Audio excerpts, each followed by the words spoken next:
একটা সময় ছিল, কণ্ঠে ও কলমে আমি রত্না।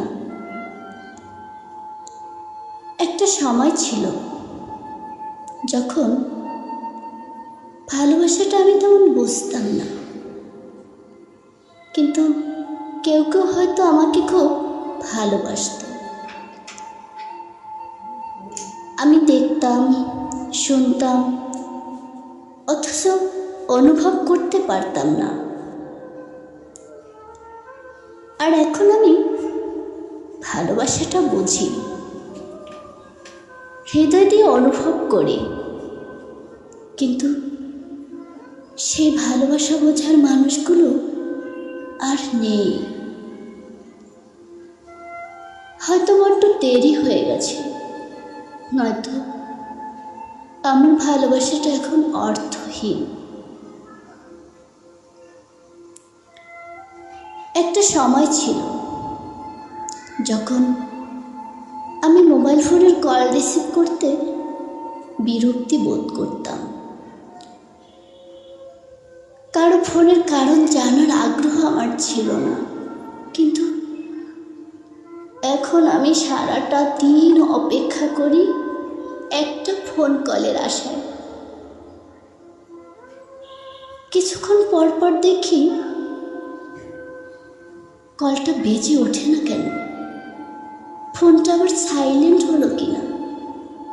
কিন্তু না, সকাল গড়িয়ে রাত হয়ে যায়, আমার ফোনে আর কল আসে না। হয়তো কারো কাছে আমার গুরুত্বটা ঠিক আগের মতো নেই।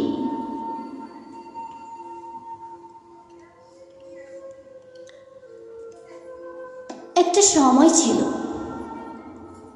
যখন কোনো কিছুই তেমন গভীরভাবে চিন্তা করতাম না, অথচ এখন চিন্তা করতে না চাইলেও হাজার চিন্তা আমাকে তাড়িয়ে বেড়ায়। মানুষকে খুব অল্পতে বিশ্বাস করে নিতাম, সবাইকে খুব আপন ভাবতাম,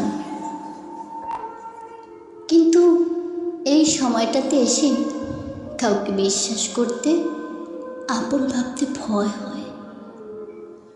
কাউকে হারাবার ভয় নয়, কারো অবিশ্বাসের ভয় নয়, নিজেই যাতে পথভ্রষ্ট হয়ে না যায় সেই ভয়।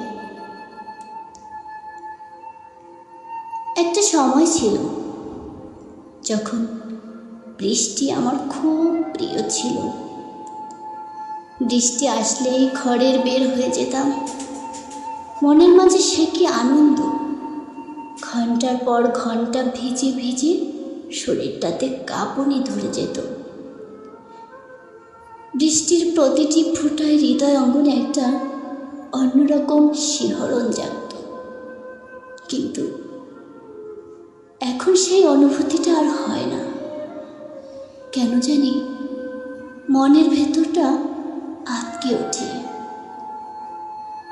হয়তো বার্ধক্য আমাকে পিছু টানে, নয়তো তারুণ্যের উদ্যমতায় কিছুটা ব্যাঘাত ঘটেছে।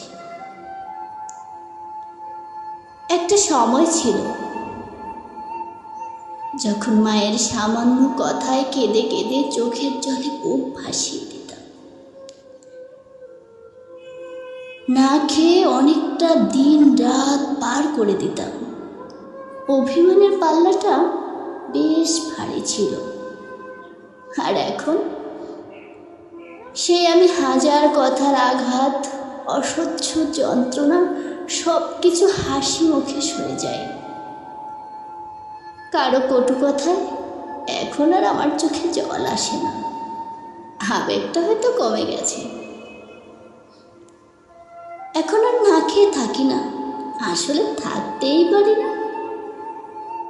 অভিমানটাও বোধহয় আর আসে না, কারণ অভিমান করলে ভাঙানোর মতো মানুষ হয়তো এই পৃথিবীতে আমার নেই। ধন্যবাদ সবাইকে।